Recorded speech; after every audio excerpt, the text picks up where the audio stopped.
Hello, everybody. Welcome back to Perplexity, a mystery podcast. I am your host, Kaydra, and I'm so excited you guys are tuning in today. I have a really fun story for you guys. We are going to be talking all about Route 66 and its creepy past. Lots to tell, from murders to mysterious disappearances to the paranormal, cryptids. So I've got all of that coming for you guys. Before we get into that though, as we are at the top of the show, a couple of quick reminders. Remember, please, if you have not done so yet and you've been enjoying the podcast, please leave a 5-star review on whatever podcast platform you're listening on. I know I say it over and over again like a broken record, but it really is so helpful to the show and the number one easiest and best way to support me. Also, if you're watching on YouTube and you've been enjoying my videos, remember you can always hit the thumbs up button, like the videos, and of course, subscribe to the YouTube channel. That is so appreciated. And if you have topic requests or you want to share a crazy story of your own with me that I would love to read on the podcast, you can always email me at perplexitymysterypodcast@gmail.com, or you can DM me on Instagram at perplexitymysterypodcast. For all of the other ways to keep in touch with me and to support the show, be sure to check out the links in the episode description. You can also check out the show notes in the episode to know what my sources were for today. Trigger warning for today's episode, I will be discussing some disturbing content, including murder and violence, and other topics that just may be considered disturbing to some listeners. So sensitive listening is advised, especially for listeners below the age of 13. So Route 66, for those of you who may not know, was one of the OG highways for the United States, and it was officially established in November 11th to be exact, in the year 1926. In 1927, actual road signs were put up, and the highway became really famous.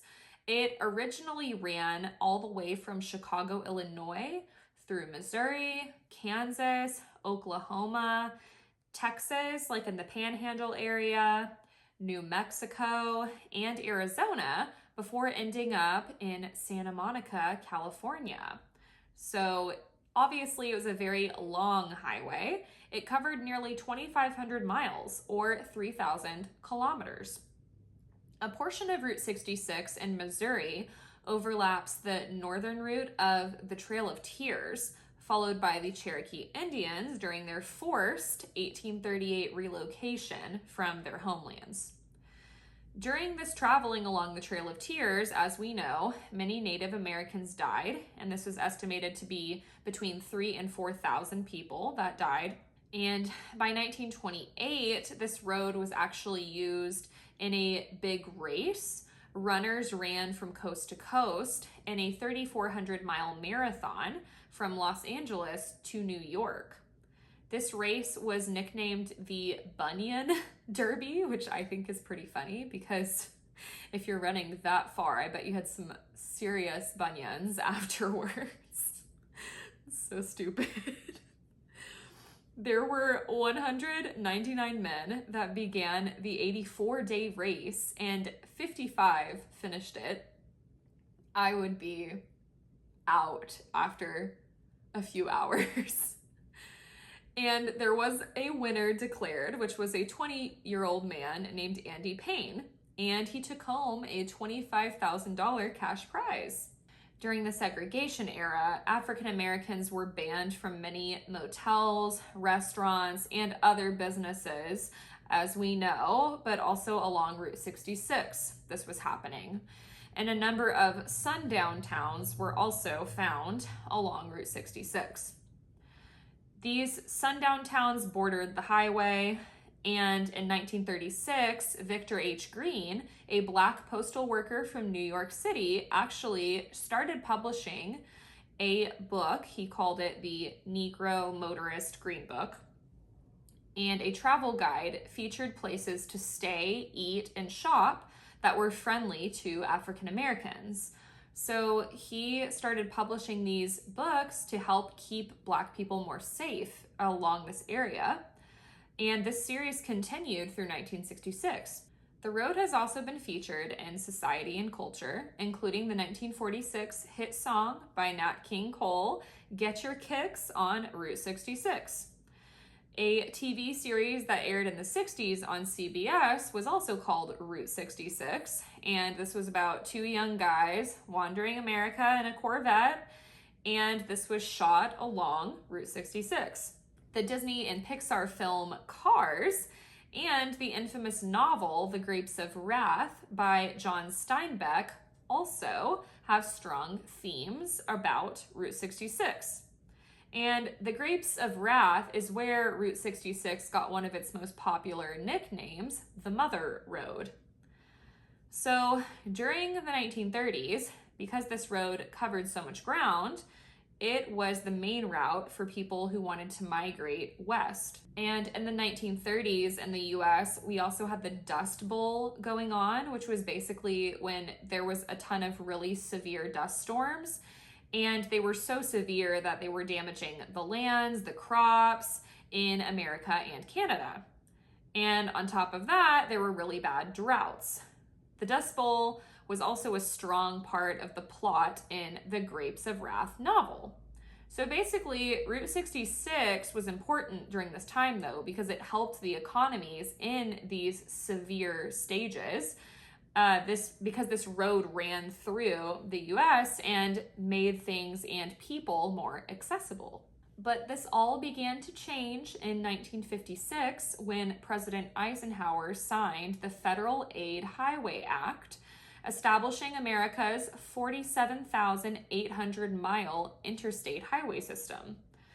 So by 1985, Route 66 was removed and entirely replaced by the interstate highway systems. Primarily, it was replaced by Interstate 40. Portions of the road are still designated and known as Historic Route 66.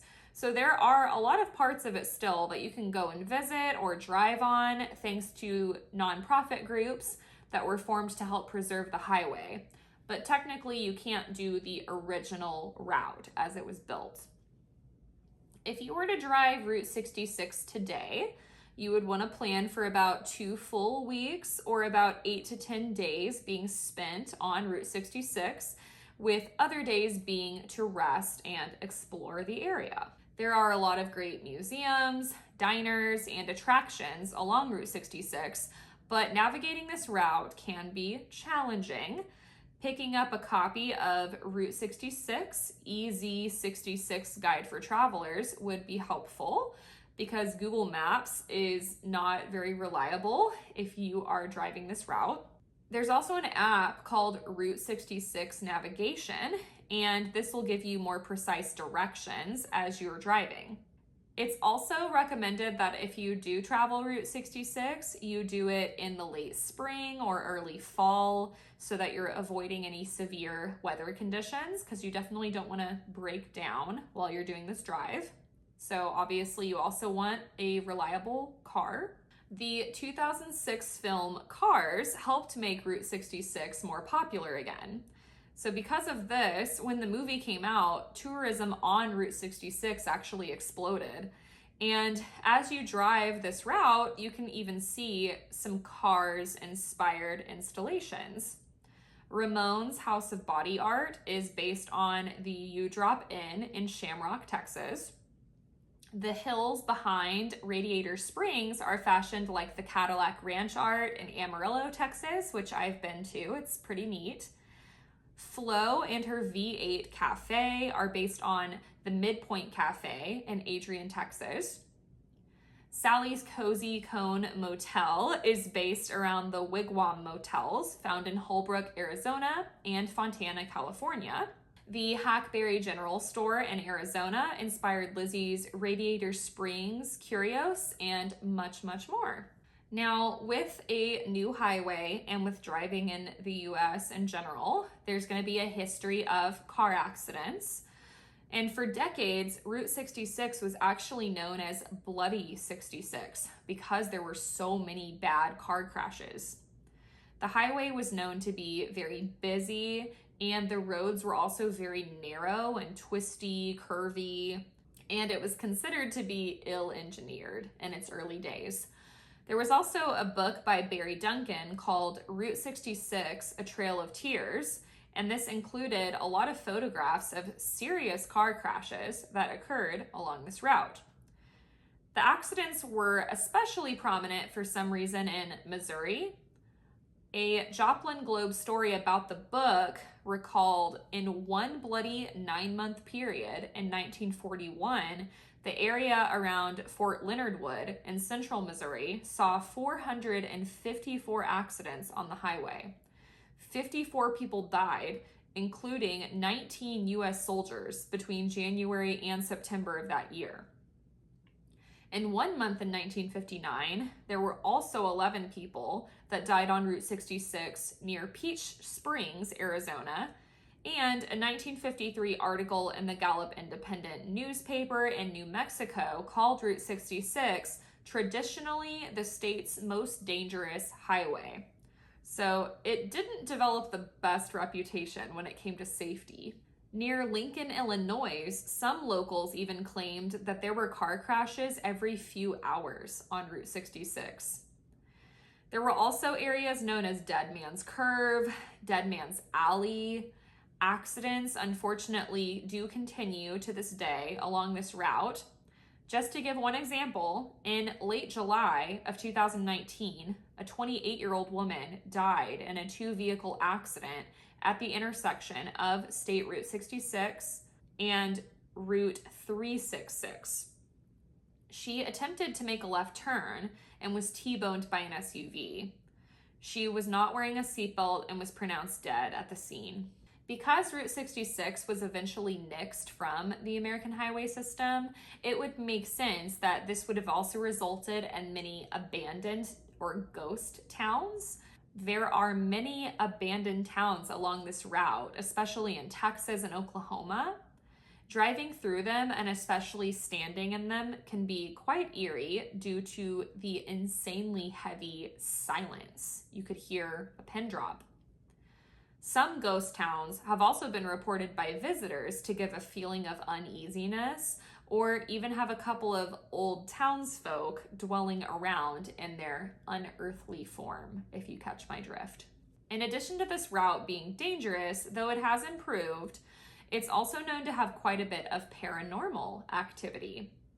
On legendsofamerica.com, you can find dozens and dozens of stories, and they have a lot about Route 66. There's stories from Illinois, Missouri, Oklahoma, Texas, New Mexico, Arizona, California, and a lot of them happened in their surrounding museums, restaurants, hotels, bridges, that kind of thing. So I just picked a couple that I found interesting, but there's way more on this website, so it was kind of hard to narrow down. At 1800 South Harlem Avenue in North Riverside, Illinois, a ghost that is described as a young woman dressed as a flapper is often sighted. In this area, there is now the Jewish Waldheim Cemetery. According to Troy Taylor, author of Haunted Illinois, Ghosts and Strange Phenomena of the Prairie State, this ghost has been known to hitch rides on Des Plaines Avenue and most often has been seen near the cemetery gates.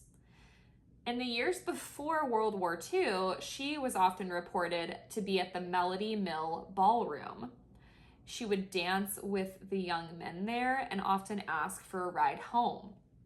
After they drove her to the cemetery, the girl would explain she lived in the caretaker's house there.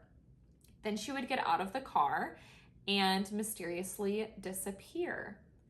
Often with her admirers in pursuit, she would run into the cemetery and was known to vanish among the tombstones. So they seem to have a hitchhiking flapper ghost on their hands. This sighting also closely mirrors the urban legend of the vanishing hitchhiker. And as usual, there are some theories as to who this ghost could be. On one hand, You could see her as more of an archetypal picture of the Roaring Twenties, or she could have been a woman who suddenly died in the Melody Mill ballroom in her flapper dress. Experts theorize this ghost was most active during the Century of Progress exhibition in 1933, in the years leading up to World War II, and again in 1973.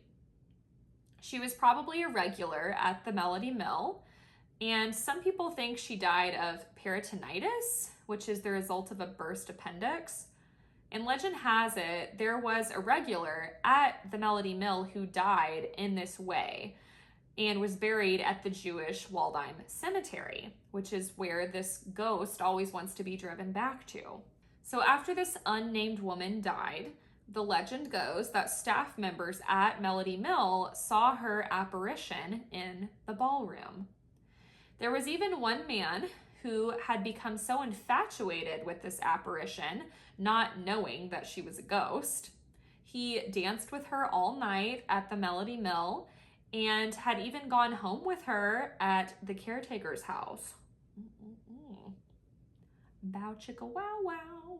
He hoped to take her dancing again the next evening, but would later discover the caretaker's home was abandoned, that no such girl lived or had ever lived at that house. Based on this timeline, we could assume this was before the caretaker's house was demolished. There were also sightings from families in the 1970s in this area when they would be visiting the cemetery. They would claim to see a woman dressed like a flapper disappearing as she walked towards a crypt. Unfortunately, you can't go into the Melody Mill anymore. It was destroyed in 1985. And after this, accounts of this mysterious flapper ghost seemed to have stopped. During the American Civil War, there was a very bloody battle in Missouri that became known as the Battle of Wilson's Creek. This was on August 10th, 1861. The Wilson's Creek battlefield, just off Route 66, became the death place of 1,317 Union soldiers and 1,222 Confederate soldiers. Today, the restless spirits of this area are known to still haunt Wilson's Creek, which has become known as Bloody Hill. While visiting the site of this old battleground, many people report seeing the ghostly apparitions of these soldiers. Other people claim to hear gunfire, cannons. They also claim to feel sudden cold spots, and at night, some people even hear the sounds of soldiers walking and having nearby conversations in the wooded areas. If you're traveling Route 66 in El Reno, Oklahoma, keep your eyes open because legend has it that an elderly humped-back man haunts this area. He will appear in a brown trench coat, wearing a bogey-style hat pulled down over his eyes. He's often seen walking along the old highway, especially when it's foggy or rainy. One person even reported to have picked him up as a hitchhiker while it was raining. The man entered the car but did not speak. Later, he allegedly tried to jump out of the car while it was moving, so the driver pulled over suddenly.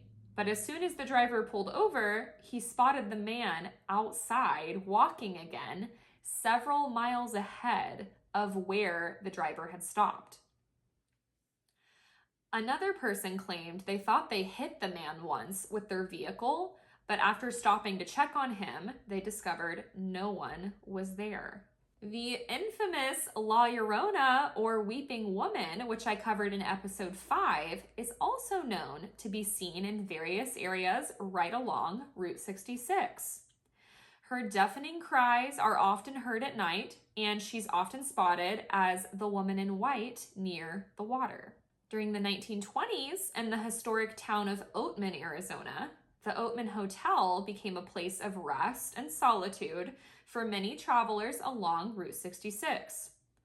Oatman was also a big mining town, and the hotel was known to be quite haunted. People have seen the ghosts of Clark Gable and Carol Lombard, a married couple. In the 1940s, Clark and Carol spent their wedding night at the hotel. Clark would often spend his nights at the hotel playing poker. Carol Lombard was later killed in a plane crash in 1942. And over the years, guests have reported seeing both Clark and Carol's apparitions. Carol and Clark's ghosts have also been heard whispering to each other and laughing in their old alleged hotel room, even though it is completely empty upon inspection. When a professional photographer took a picture of the empty room, the ghostly figure of a man appeared on the developed print. Other spirits have also reportedly haunted this old hotel. On the second floor, there's an old theater room museum, and distinct outlines of sleeping bodies have been found in the dust on the beds. Hotel staff think this might be the sleeping spirit of a former chambermaid who was often spotted in this room. Another guest room is haunted by an Irish miner that once lived in the hotel. He allegedly died in the hotel after he consumed too much alcohol. Staff call his spirit Odie, and Odie's often heard playing his bagpipes. He is also quite the prankster. He likes to open windows in his former room, and he's known to pull the covers off of the bed. There have also been reports of his old room being incredibly cold, even though it's a hot desert day. Downstairs in this same hotel is a saloon area, and other guests and staff have claimed money has been lifted off the bar, and some have even seen glasses suddenly levitate in the air. Lights are also known to suddenly turn on and off. Toilets will flush in empty bathrooms. Eerie voices are heard, and sometimes even footprints appear from nowhere on recently cleaned floors. But all of the ghosts here seem to be pretty chill and friendly, so that's good. I could get down with some friendly ghosts. Another thing that I found during my research that I thought to be really interesting was the Suicide Bridge in Pasadena, California. This bridge is more formally known as the Colorado Street Bridge and was part of Route 66 until 1940. This bridge also hit the news in October 2015 when a noted actor, model, and musician, Sam Sarpong, took his life by jumping off the bridge. This bridge seems to attract death for some reason. Within just a decade of it being constructed, it became known as Suicide Bridge. Even before the construction of the bridge was complete, there was tragedy here. Allegedly, when one of the bridge workers toppled over the side and plunged head first into a vat of wet concrete, his co-workers assumed he couldn't be saved in time, and they just left him there. Is that not horrifying? He also is said to haunt the area. The first suicide occurred on November 16th, 1919, followed by several others during the Great Depression. It's also estimated that more than 100 people have taken their lives here, leaping off the 150-foot bridge into the arroyo below. On May 1st, 1937, it is believed that a despondent mother threw her baby girl off the railing of the bridge. She then followed her and jumped off the bridge. Though the mother died, the child miraculously survived because the mother tossed the baby into a nearby tree, and the baby girl was later recovered from the thick branches. In the arroyo below, people have also seen figures walking along the riverbed, heard unexplained sounds, and felt a thick atmosphere. As far as disappearances and murders go, I did find several stories, but a couple of just quick ones that I'll reference. William Bonin, also known as the Freeway Killer, was a serial killer who operated in Southern California, very close to this area. He raped, tortured, and murdered at least 21 young men, from May 1979 to June of 1980. And if you guys listened to my episode, or the 3-part series that I did about I-45 in Texas, a lot of these murders, were during like the same time period. And that was the thing, is like back then there were not cameras or license plate readers along highways. There wasn't a lot of police, so people could do horrific acts like this and then just hop on the highway and go to another state and act like nothing ever happened. In Hannibal, Missouri, you can also visit the Merrimack Caverns off Route 66. But be careful, as there have been several mysterious disappearances, as well as drownings and quite a few reports of paranormal activity. One of the most famous disappearances from the Merrimack Caverns was of 4 boys in May of 1967. Brothers Billy and Joey Hoeg, ages 11 and 13, along with their friend Craig Dowell, age 14, were last observed carrying shovels and flashlights around 5 p.m., May 10th, 1967. They said they were going to explore Murphy's Cave in this area, and this was a local spot near a construction site. The Hoeg boys had been punished for exploring it the day prior, and their parents told them to stay in the yard for the afternoon, but they're kids, so, they went out and explored anyway, and unfortunately, they disappeared. In the days that followed, cavers near and far joined a very wide search, and they were hoping it would be a search and rescue mission. Because the road construction work going on at the time had resulted in a cave-in at Murphy's Cave on the day the 3 boys went missing, the most prominent theory is that they became stuck in the cave after some kind of blasting occurred. And this could also explain why the Dowells and Hoeg's bodies have never been found. And the cold case, situated as it is in the boyhood home of Mark Twain and his cave-loving characters like Tom Sawyer and Becky Thatcher, has been the subject of attention and speculation in the decades since. Since Route 66 runs through New Mexico, I also started wondering if Route 66 was particularly close to Roswell, and it turns out it is. So you can absolutely take a Route 66 road trip and end up in Roswell. And for those of you who don't know, Roswell and New Mexico in general is a very popular area for UFO activity. So in Roswell, you can hit up the UFO Museum, and Roswell in general is just UFO Central. Basically, for those of you who don't know, in 1947, during the Cold War hysteria, this all begins.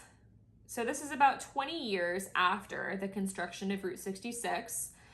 Something strange and metallic crashed into a field outside of the town, and the army came and recovered it. Reports appeared in the local paper that a flying saucer had crashed there. This quickly spread around the globe, and the government quickly began to deny this, claiming the flying saucer was nothing other than a weather balloon. 33 years later, a retired military intelligence officer from the Roswell base sold a story to the National Enquirer, repeating details of this same crash in 1947, but he also told of his subsequent capture of extraterrestrial beings. So because of all this, Roswell has become a tourist hotspot to visit the International UFO Museum and Research Center, and there are also several blocks in Roswell that are UFO themed. So you can go to the UFO themed McDonald's. There's also a Dunkin' Donuts where there's a big alien holding up the sign. So it's pretty cool. In northern New Mexico, not far from Route 66, a strange alien-looking creature was allegedly seen prowling around, and this was caught on camera. A Facebook picture circulated, and it's pretty creepy. I will put it in the video. here. Right? Really weird. It like looks, it's giving, ooh, bumping the table. It's giving creepy grasshopper. The person who posted it claimed it was taken near Liebrook and Counselor near the Jicarilla. Oh gosh, I'm gonna say that wrong. Apologies for my ignorance. It's either Jicarilla or Hicarilla, I think. But this is a reservation, so apologies for probably saying that very wrong. The story claims that a geologist was working in an oil field in this area and saw something strange and took a heat signature of it. Then the next day, the geologist mysteriously quit. Many people, after seeing this photo, said it could also be a skinwalker, which I was hoping I would get to talk about at some point. Skinwalkers refer to the Native American legend of people with the supernatural ability to turn into any animal and walk on all fours, which, I mean, in the picture, that's definitely what's happening or seems to be happening, right? However, this story was later debunked. I know, but still. And like I said, I will do an episode about skinwalkers at some point. I know I've been saying that. It'll happen. Apparently, this photo comes from a 1980s science fiction movie called Xtro, X-T-R-O, where a creepy being is born, then goes on the prowl and is seen by a couple driving along the road. So it's completely made up, man-made. Sorry, guys. But, with that being said, if we go just a little further west to Arizona on Route 66, you'll run into the Navajo Reservation, and skinwalkers have been seen here and haven't been able to be explained or debunked. In the 1980s, a family was driving through the reservation when something jumped from the ditch, and as they slowed down to make a sharp turn, they saw this creature up and close. It was described as being black, hairy, and wearing a shirt and pants. A few days after this event, the family was awakened to loud drumming and chanting at their home in Flagstaff, Arizona. Outside of their home, there were 3 dark forms of men outside of their fence, or what seemed to be figures of men. However, these shadowy creatures couldn't climb the fence and soon left. And last, but certainly not least, could Bigfoot have been sighted on Route 66? In 2006, in Funks Grove, Illinois, right around Route 66, a man named Tom Biscardi claimed to have seen not just one Bigfoot, but 2. Biscardi, the founder of Searching for Bigfoot Incorporated, which I love. Can we just take a moment? So he was with a 4-man team of animal trappers, and they traveled there armed with infrared cameras, thermal imagers, motion cameras, and tranquilizer guns, which, guys, leave Bigfoot alone. This is his home. But this team showed up after receiving a phone call from a Bloomington resident named Chris Vielhack, who claimed to have seen a large black creature he at first thought was a bear.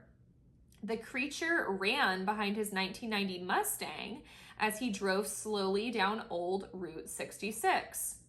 After he felt a slap to the side of his car, Vielhack said he was startled and sped away, and he later discovered 5 large claw marks along the trunk. KTVK-TV also reported a Phoenix resident who built a cabin near Route 66 in the town of Seligman, Arizona, and this resident claimed to have seen Bigfoot twice a year there. The Chicago Reader also picked up a similar Bigfoot story, claiming they found a father and son who had seen a Sasquatch around Funks Grove, Illinois, the same area where the man had his car slashed. And there were way, way, way many more stories that I found about Route 66. I condensed this a lot. So if the history of Route 66 and its mysterious past perplexes you, check out more stories. I know I did find a book, I think it was called Strange 66, and I haven't read it, but I just came across it during my research, and it talks all about the strange things around Route 66, so that would be a good resource to check out. So that is just some perplexing history about Route 66 or Bloody 66. And I hope you found it interesting and enjoyed it. If you did and you've been enjoying the podcast, please tell your friends, tell your family, tell the world. Like this video and subscribe to the YouTube channel. If you're listening on a podcast platform, don't forget to please leave me a 5-star review if you have not done so yet. Super simple and the best way to help and support the podcast. If you have any requests for topics or you want to share a crazy story with me, you can email me at perplexitymysterypodcast@gmail.com, or you can DM me on Instagram, Perplexity Mystery Podcast. Thank you guys so much for listening. You all are amazing. I hope you have a great week, and I'll talk to you guys next time. Bye.